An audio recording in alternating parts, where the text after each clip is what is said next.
Hi, Rila. Halis na naman ang mga Disney princess! Etc. Ka-pretty naman na nangyari naman. Pretty. Sino pretty ma? Ay po nila sa pati, gali.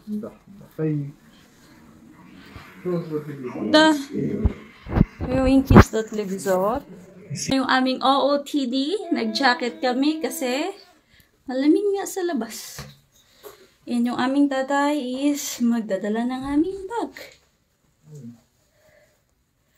Inkis, bravo. So, let's go sa go. Dati po nila panto. And do them! Merge! Total stop. La Magazine, La Comparativa. No. Ang sabi ko pala sa aking asawa is bibili kami ng something kasi nga meron kaming imimit. Kaso sabi niya is wag na lang, pupunta na lang kami mamaya sa may cafeteria dito para kami ay magkape. At kung marinig ninyo ang Inday na nagsalita, tinutulungan niya na naman ng mami na mag voice over. Gusto kasing ipakita ng aking asawa yung aming bahay. Yes, we are very proud talaga sa aming naipundar dito. And after nga namin na maipakita yung aming bahay, dumiretso kami dito oh. Malapit lang pala to sa aming bahay, bali na sa likod lang pero iba yung daanan nito. At dinalang namin dito ang aming mga bisita at yan nga ang Inday.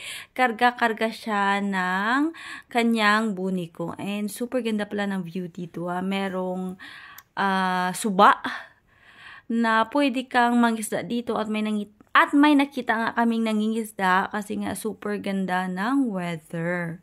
And this is the first time na pumunta kami dito at meron din akong nakitang mga taniman ng mga ubas. O, di ba kita niyo na yung tao? And super ganda talaga dito, napakatahimik. Tapos, kapag magaling ka dito maghuli ng isda, makakuha ka talaga ng napakaraming isda. At nandito na nga kami sa may banda sa may tubig.